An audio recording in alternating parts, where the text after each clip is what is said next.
إن الحمد لله نحمده ونستعينه ونستغفره ونتوب إليه ونعوذ بالله من شرور أنفسنا وسيئات أعمالنا من يهده الله فلا مضل له ومن يضلل فلا هادي له وأشهد أن لا إله إلا الله وحده لا شريك له وأشهد أن محمدا عبد الله ورسوله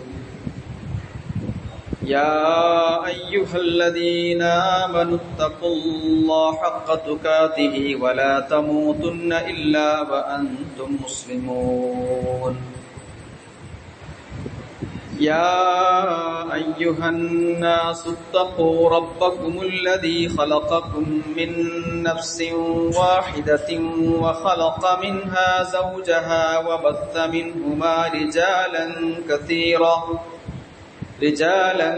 كثيرا ونساء واتقوا الله الذي تساءلون به والأرحام إن الله كان عليكم رقيبا يا أيها الذين آمنوا اتقوا الله وقولوا قولا سديدا يصلح لكم أعمالكم ويغفر لكم ذنوبكم ومن يطع الله ورسوله فقد فاز فوزا عظيما أما بعد فإن أصدق الحديث كتاب الله وخير الهدي هدي محمد صلى الله عليه وسلم وشر الأمور محدثاتها وكل محدثة بدعة وكل بدعة ضلالة وكل ضلالة في النار عباد الله أوصيكم وإياي أولا بتقوى الله. ബഹുമാനികളായ സത്യവിശ്വാസികളെ, സത്യവിശ്വാസികളെ, അള്ളാഹുവിന്റെ വിധിവിലക്കുകൾ സമ്പൂർണമായി ജീവിതത്തിൽ പാലിച്ച് കാരുണ്യവാനായ നാഥന്റെ സച്ചരിതരായ അടിമകളുടെ മാതൃകാപരമായ ജീവിതം അനുധാവനം ചെയ്യണമെന്ന്, തഖ്വയോടുകൂടി സകല രംഗങ്ങളിലും നിലകൊള്ളണമെന്ന് എന്നോടും നിങ്ങളോടും വസിയത്ത് ചെയ്യുകയാണ്, ഗൗരവത്തിന് മുത്തുകയാണ്. അല്ലാഹു സുബ്ഹാനഹു വ തആല മുത്തഖികളിലും മുഖ്ലിസുകളിലും ഉൾപ്പെടുത്തി നമ്മെ അനുഗ്രഹിക്കുമാറാകട്ടെ. സത്യവിശ്വാസികളെ, അള്ളാഹുവിന്റെ പരിശുദ്ധമായ ദീൻ അൽ ഇസ്ലാം മനുഷ്യന് അവന്റെ ഇഷ്ടപ്രകാരം പ്രവർത്തിക്കാനും തിരഞ്ഞെടുക്കാനുമുള്ള സ്വാതന്ത്ര്യം നൽകിയിട്ടുണ്ട്. അതുകൊണ്ട് തന്നെ മനുഷ്യന്റെ പ്രവർത്തനങ്ങളുടെയും അവന്റെ തിരഞ്ഞെടുപ്പുകളുടെയും അവന്റെ വിശ്വാസങ്ങളുടെയും ഒക്കെ ഉത്തരവാദിത്വം മനുഷ്യന് തന്നെയാണ്. അള്ളാഹു ആരെയും ഏതെങ്കിലും ഒന്നിലേക്ക് വലിച്ചു ചേർക്കുന്നില്ല, അല്ലെങ്കിൽ മതം അവരൊക്കെ നിർബന്ധിക്കുന്നില്ല എന്നർത്ഥം. നമ്മൾ നമ്മളുടേത് സ്വയം തിരഞ്ഞെടുക്കുകയാണ് ഉണ്ടായത്. കുല്ലു നഫ്സിൻ ബിമാ കസബത് റഹീന. ഓരോ നഫ്സും, ഓരോ ആത്മാവും ശരീരവും അതിന്റെ പ്രവർത്തനങ്ങൾക്ക് പണയം വെക്കപ്പെട്ടതാണ്. എന്ന് പറഞ്ഞാൽ എന്താണോ ഓരോരുത്തരും പ്രവർത്തിച്ചത് അതിന് മറുപടി പറയേണ്ടി വരും എന്നർത്ഥം. പിശാച് പോലും നമ്മുടെ പ്രവർത്തനങ്ങൾക്ക്, ദുശ്ചെയ്തികൾക്ക് ഉത്തരവാദിയല്ല. പലപ്പോഴും നമ്മൾ പിശാചിനെയാണല്ലോ കുറ്റപ്പെടുത്താറുള്ളത്. പിശാചാണ് എന്നെ ഈ ഒരു കോലത്തിലാക്കി മാറ്റിയത് എന്ന് പിശാചിനെ കുറ്റം പറയുന്നൊരു പ്രവണത മനുഷ്യർക്കുണ്ട്. പിശാച് ആ വിഷയത്തിൽ തീരെ നിരപരാധിയാണ് എന്നല്ല ഞാൻ പറഞ്ഞു വരുന്നത്.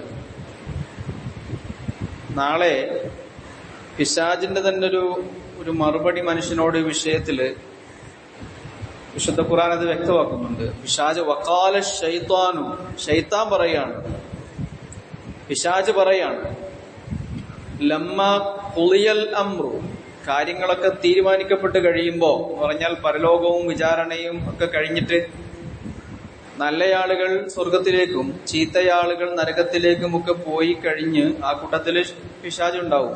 പിശാച് നരകത്തിലെത്തിയിട്ടുണ്ടാവും. അപ്പൊ പിശാചും പിശാചിനെ പിന്തുണയ്ക്കുന്ന ആളുകളൊക്കെ നരകത്തിലെത്തി അള്ളാഹുവിന്റെ വിധിയുറപ്പൊക്കെ പൂർത്തിയാക്കി കഴിയുമ്പോഴത്തേക്കും അവിടെ ഉണ്ടാവും പിശാചിന്റെ ഒരു പ്രഭാഷണം നരകത്തില്. ഇന്നല്ലാഹ വഅദകും വഅദൽ ഹഖ്, അള്ളാഹു നിങ്ങളോടൊരു സത്യമായ ഒരു മുന്നറിയിപ്പ് തന്നില്ലായിരുന്നു. അവിടെ വെച്ച് ഇബ്ലീസ് പറയുന്നത്. ഇവിടെ വെച്ച് ഇബ്ലീസ് ആ ചോദ്യം ചോദിക്കില്ല. അള്ളാഹു പിശാചിന്റെ പിന്നാലെ കൂടി നരകത്തിലായ ആളുകളോട് പിശാച് നരകത്തിൽ വെച്ച് സംസാരിക്കുകയാണ്. ഇന്നല്ലാഹ വഅദകും വഅദൽ ഹഖ്, അള്ളാഹു നിങ്ങളോടൊരു ശരിയായ വാർത്തയല്ലേ പറഞ്ഞിരുന്നത്, ശരിയായ മുന്നറിയിപ്പല്ലേ അള്ളാഹു നിങ്ങളോട് തന്നത്. അപ്പൊ വഅദ്തുക്കും, ഞാനും നിങ്ങളോട് ചിലതൊക്കെ വാഗ്ദാനം ചെയ്തായിരുന്നു. ഫഅഖ്ലഫ്തുക്കും, എന്നാൽ ഞാൻ നിങ്ങളോട് ചെയ്ത വാഗ്ദാനമൊക്കെ ഞാനിതാ പിൻവലിക്കുകയാണ്. പിശാചിന്റെ പിന്നാലെ പോയി കഴിഞ്ഞാൽ പല മോഹന വാഗ്ദാനങ്ങളും പിശാച് നമുക്ക് തന്നിട്ടുണ്ടായിരുന്നു, പല പ്രലോഭനങ്ങളും. അങ്ങനെയാണല്ലോ ഓണം ആഘോഷിക്കാവുന്ന തീരുമാനത്തിലേക്ക് നമ്മൾ എത്തിയത്. നാടിങ്ങനെ ഓടുമ്പോഴത്തേക്ക് നടുവേ അതിന്റെ കൂടെ കൂടാൻ രസം ഉണ്ടാവും. അതിനെ പല ന്യായീകരണങ്ങൾ നമ്മൾ കണ്ടെത്തും. അതൊക്കെ പിശാച് മനസ്സിലേക്ക് ഇട്ടു തരും. ഫഅഖ്ലഫ്തുക്കും, ഞാനതൊക്കെ വിട്ടു എന്ന് പറഞ്ഞാൽ എന്റെ വാഗ്ദാനം ഒന്നും പാലിക്കാൻ എനിക്ക് കഴിഞ്ഞിട്ടില്ല. അള്ളാന്റെ വാഗ്ദാനമേ പാലിച്ചിട്ടുള്ളൂ എന്ന് മാത്രമല്ല, വമാ കാന ലി അലൈക്കും മിൻ സുൽത്താനിൻ, നിങ്ങളോട് നിങ്ങളുടെ വിഷയത്തിൽ, നിങ്ങളുടെ ശരീരത്തിന്റെ വിഷയത്തിൽ, നിങ്ങളുടെ മനസ്സിന്റെ വിഷയത്തിൽ എനിക്കൊരു അധികാരവും ഇല്ലായിരുന്നു. എനിക്ക് നിങ്ങളുടെ വിഷയത്തിൽ ഒരു അധികാരവും ഇല്ലായിരുന്നു. നിങ്ങളെ ഏതെങ്കിലും തിന്മയിലേക്ക് പിടിച്ചെത്തിക്കാനുള്ള കഴിവൊന്നും പടച്ചവൻ എനിക്ക് തന്നിട്ടില്ലായിരുന്നു. ഇല്ല എന്താവത്തും, പക്ഷെ ഞാൻ നിങ്ങളെ ക്ഷണിച്ചു എന്നുള്ള നേരാണ്. തിന്മയിലേക്ക് നിങ്ങളെ ഞാൻ ആകർഷിച്ചു എന്നുള്ളത് ശരിയാണ്. ഫസ്തജ്ബുത്തും ലി, നിങ്ങളല്ലേ അതിന് മറുപടി തന്നത്.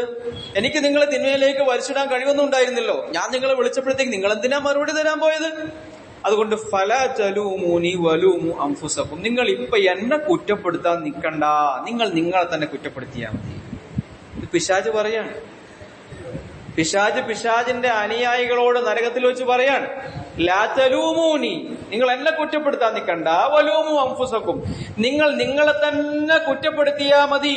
ചെറ്റുമുണ്ടെടുക്കാനും ചെറ്റുസാരി ഉടുക്കാനും ഞാൻ നിങ്ങളെ നിർബന്ധിച്ചില്ലല്ലോ.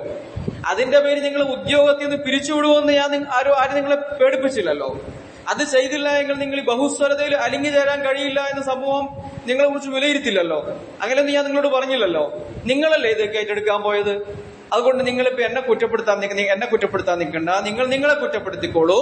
മാ അന ബിമുസ്രിഹിക്കും വമാ അൻതും ബിമുസ്രിഹിയ, ഈ പ്രതിസന്ധി ഘട്ടത്തിൽ എനിക്ക് നിങ്ങളെയോ നിങ്ങൾക്ക് എന്നെയോ സഹായിക്കാൻ കഴിയില്ല. ഇന്നി കഫർതു ബിമാ അശ്റക്തുമൂനി മിൻ ഖബൽ, മുമ്പ് നിങ്ങൾ കാണിച്ച എല്ലാ ശിർക്കിന്റെ വിഷയത്തിലും ഞാൻ അതിനെയൊക്കെ തള്ളിക്കളയാണ്. നിങ്ങൾ പല ശിർക്കും ചെയ്തിട്ടുണ്ടാവും, എനിക്ക് അതിലൊന്നും ഒരു പങ്കാളിത്തം ഇല്ല. ഇന്നദ്ദാലിമീന ലഹും അദാബുൻ അലീം, അതിക്രമകാരികൾക്ക് കഠോര ശിക്ഷയാണ് ഉണ്ടാവുക. പിശാച് പറയാണ്. നമ്മളൊക്കെ വലിയ താല്പര്യത്തിൽ പിന്നാലെ കൂടിയ നമ്മുടെ നേതാവ് ശൈത്താനുണ്ടല്ലോ, ആ ശൈത്താൻ നരകത്തിൽ വെച്ച് പറയുന്ന പ്രഭാഷണമാണ് അള്ളാഹു വിശുദ്ധ ഖുർആനിൽ അങ്ങനെ തന്നെ പച്ചയ്ക്ക് സംഭവിക്കാൻ പോകുന്ന കാര്യം എടുത്തു പറയുന്നു. ഞാനിത് പറഞ്ഞെന്തിനാന്ന് വെച്ച് കഴിഞ്ഞാല്, നമ്മളൊക്കെ നമ്മളുടെ തെറ്റുകൾ മറന്നിട്ട് മറ്റുള്ളവരുടെ തെറ്റുകളെ ചൂണ്ടിക്കാണിക്കാനും അതിനെ കുറ്റപ്പെടുത്താനും നടക്കുന്ന ആളുകളാണ്. മറ്റുള്ളവരുടെ, അത് പിശാചിന്റെ അടക്കം പിശാചാണ് ഇതിന്റെയൊക്കെ പ്രശ്നം എന്ന് പറഞ്ഞാൽ നമ്മൾ ചെയ്ത കുറ്റമൊന്നും അവിടെ ഇല്ല. ശൈത്താനാണ് ഇതിനൊക്കെ വരുത്തിയത്. ശൈത്താനെ കുറ്റം പറയാണ്. മനുഷ്യന്മാരുടെ പ്രശ്നം ഇതാണ്, അവർക്ക് ആരെയെങ്കിലുമൊക്കെ ഇങ്ങനെ കുറ്റം പറയാൻ കിട്ടണം. മറ്റുള്ളവരുടെ തെറ്റുകൾ കണ്ടെത്തി അത് ചർച്ച ചെയ്യാൻ എത്ര സമയമാണ് നമ്മൾ അതിന് പാഴാക്കുന്നത്.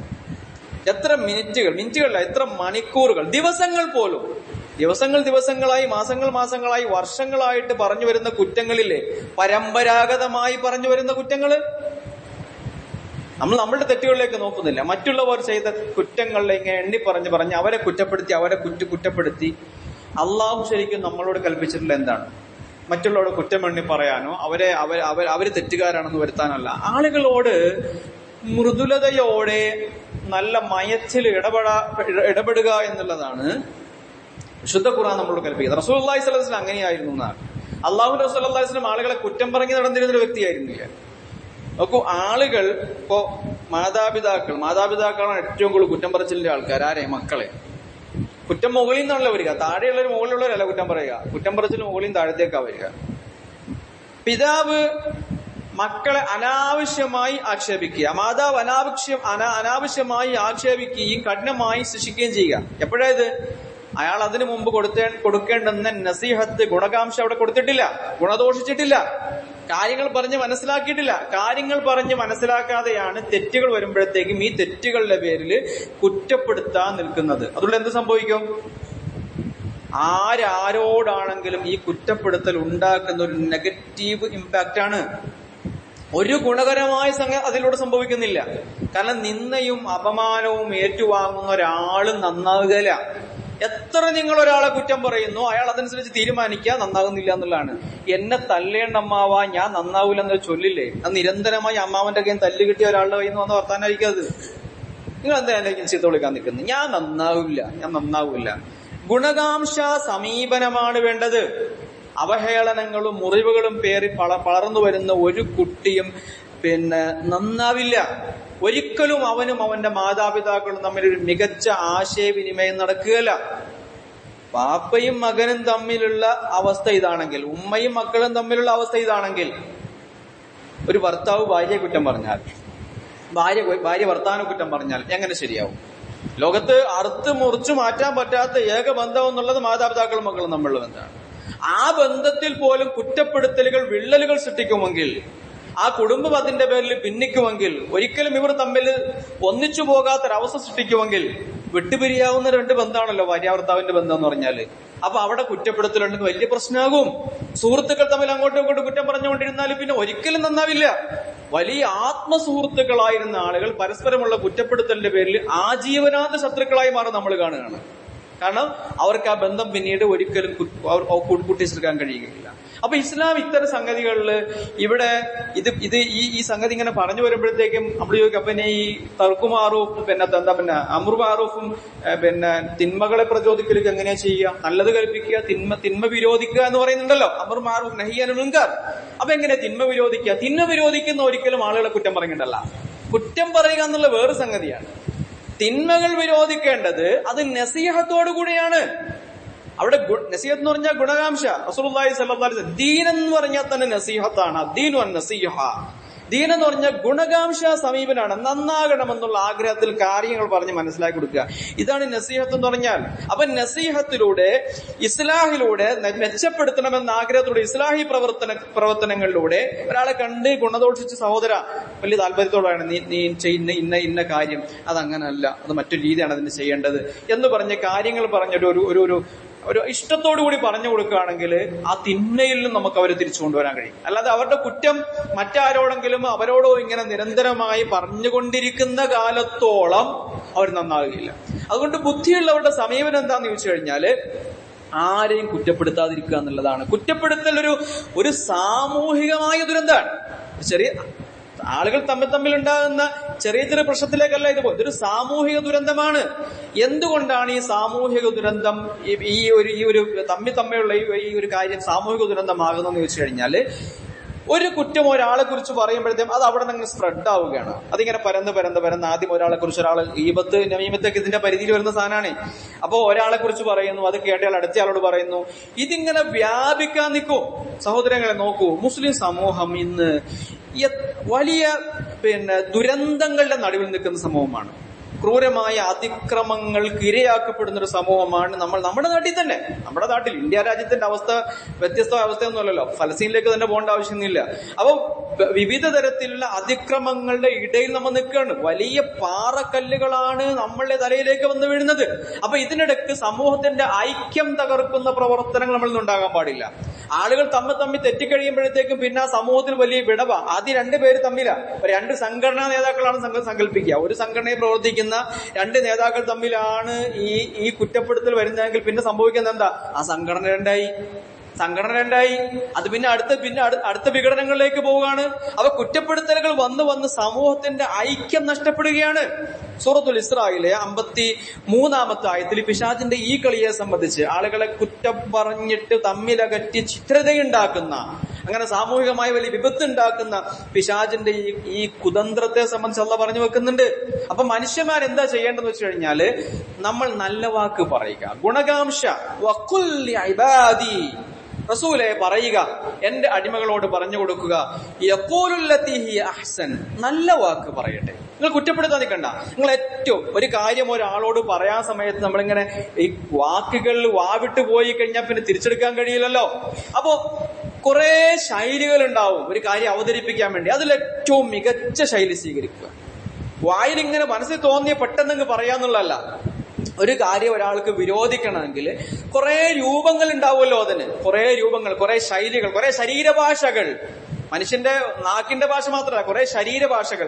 അതിൽ ഏറ്റവും മികച്ച ശരീരഭാഷ പുറത്തെടുത്ത് ഏറ്റവും മികച്ച ശൈലിയിൽ ആ കാര്യം ഉപദേശിക്കണം. അതാണ് അള്ളാഹു നമ്മളോട് കൽപ്പിക്കുന്നത്. അങ്ങനെ നമ്മൾ ചെയ്യുന്നില്ലെങ്കിൽ, നമുക്ക് പരുക്കനായിട്ടാണ് പ്രവർത്തിക്കാൻ ആഗ്രഹിക്കുന്നെങ്കിൽ, ആളുകളെ അപ്പൊ തന്നെ വായടച്ചവർക്ക് മറുപടി കൊടുക്കാനാണ് നമ്മൾ ആഗ്രഹിക്കുന്നതെങ്കിൽ, അവരെ കുറ്റപ്പെടുത്തിയിട്ട് നമ്മുടെ സകല രോഷവും അവരുടെ മേൽ തീർക്കാനാണ് നമ്മൾ ആഗ്രഹിക്കുന്നതെങ്കിൽ, അള്ളാഹ് പറയുന്നു, ഇന്ന ശൈത്വാന യൻസഗു ബൈനഹും, പിശാച് നിങ്ങൾക്കിടയിൽ ഛിദ്രതയുണ്ടാക്കാനാണ് ശ്രമിക്കുന്നത്. നല്ല വാക്ക് പറയണേ എന്ന് അള്ളാഹുവിന്റെ റസൂലിനോട് അള്ളാഹു കൽപ്പിച്ചിട്ട് ഉടനെ ആയത്തിൽ കാണാം, ഇന്ന ശൈത്വാന യൻസഗു ബൈനഹും ഇന്ന ശൈത്വാന കാന ലിൽ ഇൻസാനി അദുവ്വൻ മുബീന.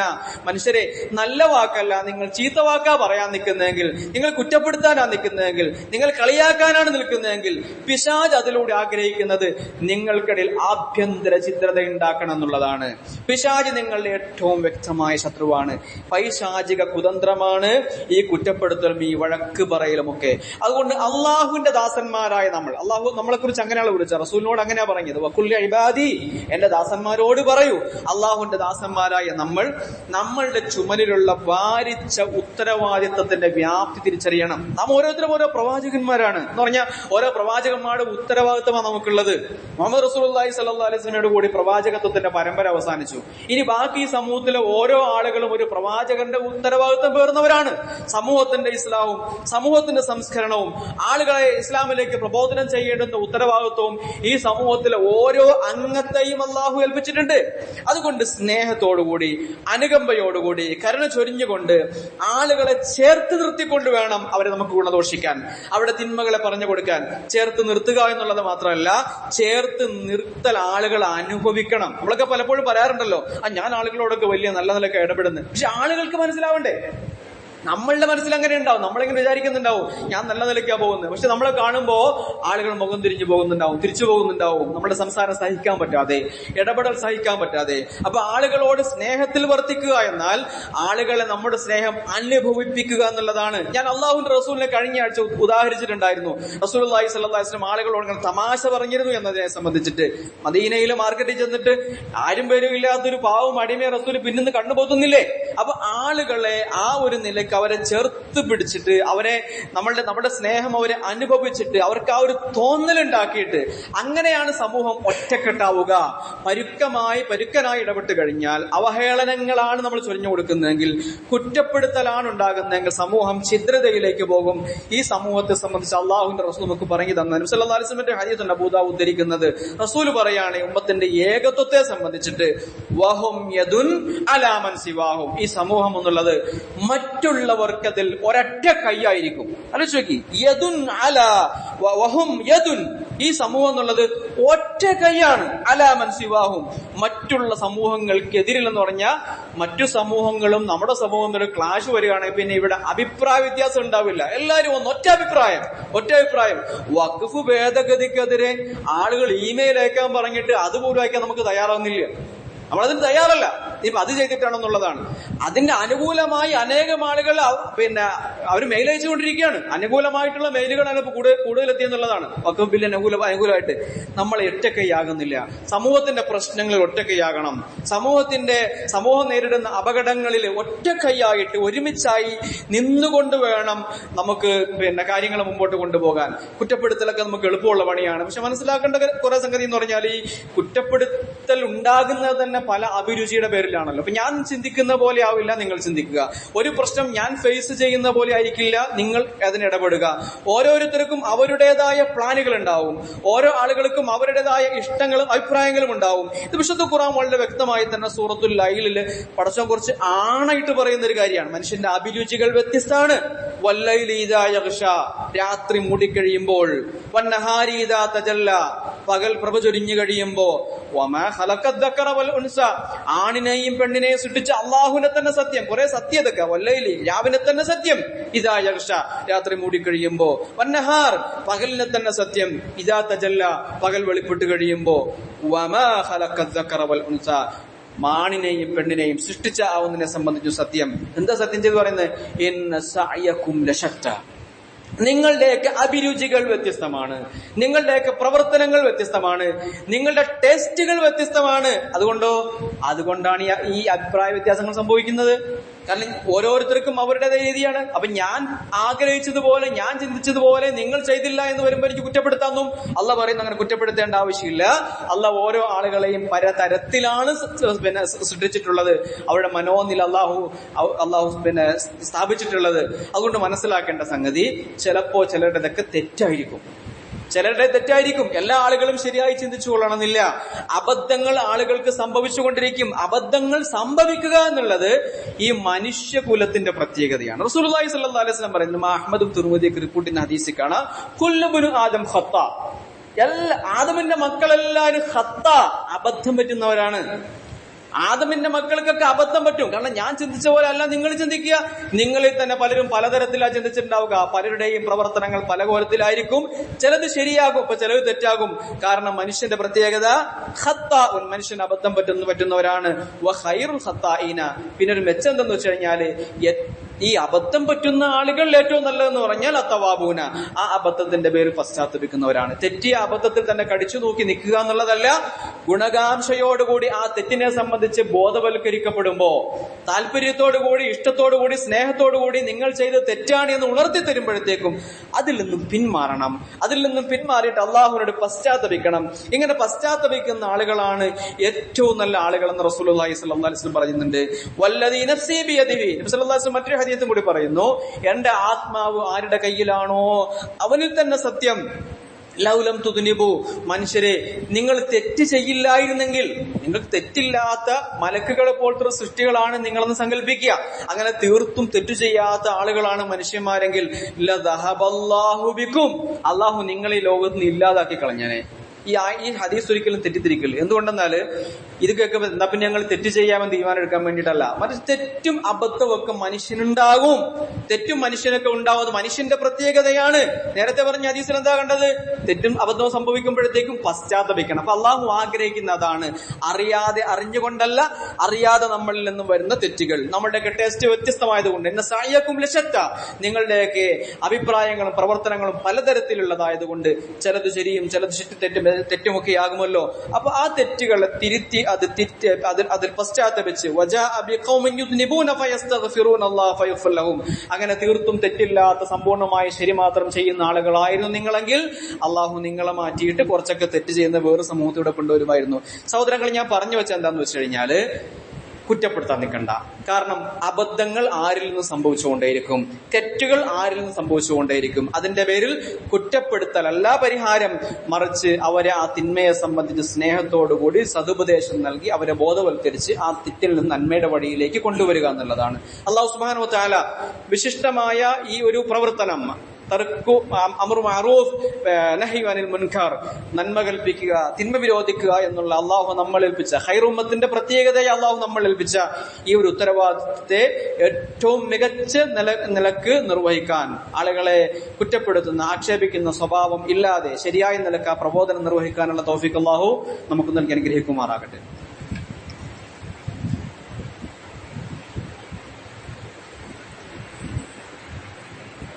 അൽഹംദുലില്ലാഹി റബ്ബിൽ ആലമീൻ വസല്ലല്ലാഹു വസല്ലം അലാ മുഹമ്മദിൻ വആലിഹി വസഹ്ബിഹി അജ്മഈൻ. യാ അയ്യുഹല്ലദീന ആമനു തഖുല്ലാഹ ഹഖ തുഖാതിഹി വലാ തമൂതുന്ന ഇല്ലാ വഅൻതും മുസ്ലിമൂൻ. ബഹുമാനികളായ സഹോദരങ്ങളെ, സഹോദരികളെ, അല്ലാഹു സുബ്ഹാനഹു വ തആല തഖ്വയോടുകൂടി നമ്മളെ നിലനിർത്തി തരുമാറാകട്ടെ. കരുണാവാരിധിയായ നാഥന്റെ വിധിവിലക്കുകൾ ജീവിതത്തിൽ എമ്പാടും പാലിച്ച് ജീവിക്കാൻ കാരുണ്യവാനായ നാഥൻ നമുക്ക് ഉദവിയും തൗഫീഖും നൽകുമാറാകട്ടെ. സഹോദരങ്ങളെ, ആക്ഷേപിക്കുക എന്നുള്ളത് ഒരിക്കലും അതൊരു ശ്ലാഘനീയമായ ഒരു പ്രവർത്തനമല്ല. ഈ ആക്ഷേപിക്കാൻ നിൽക്കുന്നവര് ആളുകൾ രണ്ട് തരത്തിലാണല്ലോ. ഒരു കൂട്ടർ കുറ്റപ്പെടുത്തുന്നവരും മറ്റൊന്ന് കുറ്റം കേൾക്കുന്നവരും. ഈ കുറ്റം പറയുന്ന ആളുകളുടെ സ്വഭാവം എന്താന്ന് വെച്ച് കഴിഞ്ഞാൽ അവരുടെ വിചാരം അവര് 100% ശരിയുടെ ആളുകളാണ്. അതുകൊണ്ടാണ് കുറ്റം പറയുന്നത്. ഞാൻ നിങ്ങളെ കുറ്റം പറയുന്നത് അതിന്റെ അർത്ഥം എന്താണ്? ഞാൻ ശരിയാണ്. അതിന്റെ അർത്ഥം എനിക്കൊരു അനാനീയത്തിന് എന്ന് പറഞ്ഞാൽ എനിക്കൊരു ഞാനെന്നൊരു ഭാവമുണ്ട്. നമ്മളൊരു SP എന്ന് പറയല്ലോ, സ്വയം പൊങ്ങി. ഞാൻ സ്വയം പൊങ്ങിയാകുമ്പോഴാണ് എനിക്ക് നിങ്ങളെ കുറ്റം പറയാൻ കഴിയുക. അപ്പൊ എനിക്ക് എന്തോ എന്നെ കുറിച്ചൊരു വലിയൊരു തോന്നല് വരികയാണ്, ഞാൻ വലിയ സംഭവമാണ് എന്നുള്ള. ഈ വലിയ സംഭവമാണ് എന്ന് തോന്നൽ വരുന്ന ആൾക്കാരാണ് യഥാർത്ഥത്തില് കുറ്റം പറയാൻ നിൽക്കുന്നത്. നോക്കൂ, ഇപ്പൊ ചെറിയ കുട്ടികളെ മുതിർന്ന ആളുകളായി കുറ്റം പറച്ചിൽ ഞാൻ നേരത്തെ പറഞ്ഞ മുകളിലും താഴത്തേക്കാ വരുന്നത്. ഇപ്പൊ കാരണവന്മാരാണ് ബാക്കി പുതുതലമുറ ഇങ്ങനെ കുറ്റം പറഞ്ഞുകൊണ്ടിരിക്കുക. ഇവരുടെ ചെറുപ്പത്തിലേക്ക് തിരിച്ചു പോകും. ഈ പുതുതലമുറ കാണിച്ചതിനപ്പുറമുള്ള തോന്നിയവാസങ്ങൾ ഇവർ കാണിച്ചിട്ടുണ്ടാവും. അതൊക്കെ അവർ മറന്നു. കാലം കുറെ കഴിഞ്ഞപ്പോഴേ അതൊക്കെ മറന്നിട്ടാണ് ബാക്കിയുള്ള പുതിയ തലമുറയെ കുറ്റം പറയാൻ നിൽക്കുന്നത്. അല്ല, അതേ തെറ്റ് അവർ ചെയ്തിട്ടുണ്ടായിരുന്നു. മനസ്സിലാക്കേണ്ട സംഗതി അതാണ്. അപ്പൊ എന്താ വേണ്ടത്? എന്നാ പിന്നെ ആ തെറ്റ് ആളുകൾ അങ്ങനെ തന്നെ ചെയ്തോട്ടെ എന്ന് വിടാനാണോ? അല്ല, അത് ഞാൻ നേരത്തെ പറഞ്ഞു, ഗുണകാംക്ഷയോട് തിരുത്തി കൊടുക്കണം. ഞങ്ങൾക്കൊരു അബദ്ധം പറ്റിയിട്ടുണ്ട്, നിങ്ങളുടെ ഈ ഒരു പ്രായത്തില് നിങ്ങൾക്ക് അബദ്ധം പറ്റരുത്, അതുകൊണ്ട് സ്നേഹത്തോടെ ആ കാര്യങ്ങൾ പറഞ്ഞു കൊടുക്കാമല്ലോ. അതിനെയാണ് ഗുണകാംക്ഷ എന്ന് പറഞ്ഞത്. നമ്മുടെ തജ്രിബത്തിൽ നിന്നും നമ്മുടെ പ്രവർത്തനത്തിൽ നമ്മൾ പഠിക്കുന്ന ചില പാഠങ്ങളുണ്ട്. ആ പാഠങ്ങൾ പിൻതലമുറയ്ക്ക് കൈമാറ്റം ചെയ്യാനുള്ളതാണ്. അത് സ്നേഹത്തോടെ കൊടുക്കുക എന്നുള്ളതാണ്. അല്ലാതെ നമ്മൾ കുറെ കാലം ചെയ്ത തെറ്റൊക്കെ മറ്റുള്ളവർ ചെയ്യുമ്പോഴത്തേക്കും അതിനെ കുറ്റപ്പെടുത്തുക എന്ന് പറഞ്ഞാൽ അതൊരു നല്ലൊരു രീതിയല്ല. അപ്പൊ അറബിയിലൊരു ചൊല്ലുണ്ട്, റമത്നി ബിദായിഹ വൻസല്ലത്ത്. നീ എന്നിൽ നീ ഒരു കുറ്റം ആരോപിക്കുകയാണ്, എന്നിട്ട് നീ അതിൽ നിന്ന് ഒഴിഞ്ഞ് രക്ഷപ്പെടുകയാണ്. അതേ പ്രശ്നം നിനക്കുണ്ട്, അതേ പ്രശ്നം നിനക്കുണ്ട്, നിനക്കുള്ള അതേ പ്രശ്നം എന്നിൽ ആരോപിച്ചിട്ട് നീ അതിൽ നിന്ന് അങ്ങനെ ഊരിപ്പോകാനാണല്ലോ നോക്കുന്നത്. അത് വേണ്ട എന്നുള്ളതാണ്. എല്ലാവർക്കും അബദ്ധങ്ങളുണ്ട്. നമ്മളിലേക്ക് തന്നെ തിരിച്ചു വരിക എന്നുള്ളതാണ്. അതിന്റെ പേരിൽ കുടുംബാംഗങ്ങളെയോ സഹപ്രവർത്തകരെയോ മറ്റുള്ളവരെയൊന്നും ആക്ഷേപിക്കാനും കുറ്റം പറയാനും നിൽക്കല്. നമ്മളിലേക്ക് തിരിച്ചു പോവുക, നമ്മളുടെ തെറ്റിനെ കുറിച്ച് മനസ്സിലാക്കിയിട്ട് ഈ വീഴ്ചകൾ പരിഹരിക്കാനായി നിൽക്കുക, സ്വയം വിചാരണ ചെയ്യുക. ഏറ്റവും നല്ല സംഗതി അതാണ്. ഓരോരുത്തരും സ്വയം വിചാരണ ചെയ്യുക. ഉമർ ഇബ്നുൽ ഖത്താബ് റളിയല്ലാഹു തആല അൻഹു പ്രസിദ്ധമായ ഒരു വാക്കുണ്ട്, ഹാസിബു അൻഫുസകും ഖബ്ല അൻ തുഹാസബു. നിങ്ങളെ ഒന്ന് വിചാരണ ചെയ്യുക. എന്തൊക്കെ കുറ്റാ നിങ്ങൾക്കുള്ളത്? അന്യന്റെ കണ്ണിലെ കരട് കാണും മുമ്പ് തന്റെ കണ്ണിലെ കോല് ഒന്ന് നോക്കുന്നത് നല്ലതാണല്ലോ. അങ്ങനെ വരുമ്പോ എല്ലാവരും നന്നാവും. എല്ലാവർക്കും ശരിയാവാൻ പറ്റും. അപ്പൊ സ്വയം ഒന്ന് വിചാരണ നടത്തുക. വസിനു അൻഫുസകും ഖബ്ല അൻ തുസനു. നാളെ നിങ്ങളുടെ അമലുകൾ മഹ്ശറയിൽ തൂക്കപ്പെടും. ആ തൂക്കപ്പെടുന്നതിന് മുമ്പായിട്ട് നിങ്ങളെ തന്നെ ഒന്ന് തൂക്കി നോക്ക്. നിങ്ങൾക്ക് എന്ത് വെയിറ്റ് ഉണ്ട്, നിങ്ങൾക്ക് എത്ര നന്മകളുണ്ട്, നിങ്ങളിൽ എത്ര തിന്മകളുണ്ട് എന്ന് സ്വയം ഒന്ന് വിചാരണ നടത്താനായി ഉമർ ഇബ്നുൽ ഖത്താബ് റളിയല്ലാഹു തആല പറയുന്നുണ്ട്. സഹോദരങ്ങളെ, ഇത് ഏറ്റവും മികച്ചൊരു മാർക്കാണ്. ഉമർ റളിയല്ലാഹു തആലയുടെ ജീവിതത്തിൽ ഈ ഒരു പ്രവർത്തനം വളരെ കൂടുതലായിട്ടുണ്ടാകുന്നു. ഒരിക്കൽ അസ്ലമിനെയും കൂട്ടി പള്ളിയിൽ ഉറങ്ങിക്കിടക്കുന്ന സേവകനായ അസ്ലമിനെയും കൂട്ടി പള്ളിയിൽ ഉറങ്ങിക്കിടക്കുന്ന ഉമർ ഇബ്നുൽ ഖത്താബ് റളിയല്ലാഹു തആല കുറച്ച് കഴിഞ്ഞപ്പോൾ അസ്ലമിനോട് പറയുന്നുണ്ട്, നീ അപ്പുറത്ത് പോയി മാറിക്കിടക്കെന്ന് പറയുന്നുണ്ട്. അപ്പം സേവകൻ കുറച്ച് മാറിക്കിടന്നു. പിന്നെ രാത്രി കുറെ കഴിഞ്ഞപ്പോഴത്തേക്കും ഈ അസ്ലം എന്ന സേവകൻ കേൾക്കുന്നത് ഉമറിനെ ആരോ ശകാരിക്കുന്നുണ്ടെന്ന്. ഉമറിനെ ആരോ ശകാരിക്കുകയാണ്. അപ്പൊ ഇതിങ്ങനെ ചെവി ഓർത്തു, കാതോർത്തു, ആരാണിപ്പോ ഖലീഫയെ അപായപ്പെടുത്താൻ വേണ്ടി വന്നത്? അടുത്തേക്ക് ഓടി ചെല്ലുമ്പോഴത്തേക്കും അവിടെ മറ്റാരും ഇല്ല. ഉമറിനെ കുറ്റം പറയുന്നത് ഉമർ തന്നെയാണ്. ഉമർ കുറ്റം പറയാണ് സ്വന്തത്തെ. ആത്മകഥ ഉച്ചത്തിലായി പോയതാണ്, ഭ്രാന്തി പിടിച്ചെന്നല്ല, ആത്മകഥ ഉച്ചത്തിലായി പോയതാണ്. ഇത് നമ്മൾ സ്വീകരിക്കേണ്ട കരണീയമായൊരു മാർഗമാണ്. നമ്മൾ ഇടയ്ക്കിടയ്ക്ക് നമ്മളെ ചോദ്യം ചെയ്യണം. മറ്റുള്ള പല ആൾക്കാരെയും, നിന്റെ ഭാര്യയെയും ഭർത്താവിനെയും മക്കളെയും മറ്റുള്ളവരെയും സഹപ്രവർത്തകരെയും ഒക്കെ കുറ്റം പറയാറില്ലേ? നീ ഒന്ന് സ്വയം കുറ്റം പറഞ്ഞു നോക്ക്. ഞാൻ എന്നോട് സ്വയം കുറ്റം പറയുക, നിങ്ങളോട് സ്വയം കുറ്റം പറയുക. മനുഷ്യനെ നന്നാക്കാൻ ഇതിനേക്കാൾ മികച്ച വേറൊരു മാർഗമില്ല. അല്ലാഹു സുബ്ഹാനഹു വ തആല നമുക്കൊക്കെ നമ്മുടെ തെറ്റുകളെ മനസ്സിലാക്കി അത് തിരുത്തി മുമ്പോട്ട് പോകാനുള്ള തൗഫീഖ് അല്ലാഹു നമുക്ക് നൽകുമാറാകട്ടെ. കരുണാവാരിധിയായ നാഥ, നീ ഞങ്ങളെ എല്ലാവിധ അബദ്ധങ്ങളിൽ നിന്നും കാത്തുരക്ഷിക്കണമേ അല്ലാഹുവേ. മറ്റുള്ളവരുടെ പിഴവുകൾ നോക്കി നടക്കുന്നതിനേക്കാൾ കൂടുതൽ സ്വന്തത്തെ തിരുത്താൻ, അങ്ങനെ നിന്റെ കൽപ്പനകൾ അനുസരിച്ച് നീ അനുഗ്രഹം ചൊരിഞ്ഞ നബിമാരോടും സിദ്ദീഖുകളോടും ശുഹദാക്കളോടും സാലിഹുകളോടും ഒപ്പം സ്വർഗത്തിൽ പ്രവേശിക്കാനുള്ള തൗഫീഖ് നീ ഞങ്ങൾക്ക് നൽകി അനുഗ്രഹിക്കണമെന്നതാ. പടച്ചോനെ ഞങ്ങളുടെയൊക്കെ സ്വഭാവം മെച്ചപ്പെടുത്തി നൽകണമേ അല്ലാഹുവേ.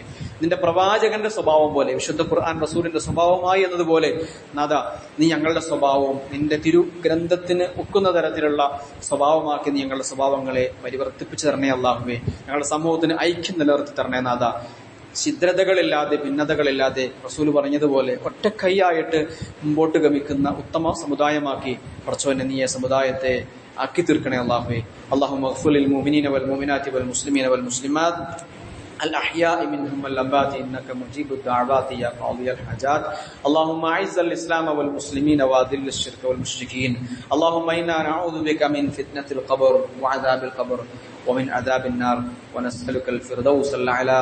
ربنا آتنا في الدنيا حسنة وفي الآخرة حسنة وقنا عذاب النار. ربنا تقبل منا إنك أنت السميع العليم وتب علينا إنك أنت التواب الرحيم. وصلى الله وسلم على محمد وآله وصحبه أجمعين والحمد لله رب العالمين.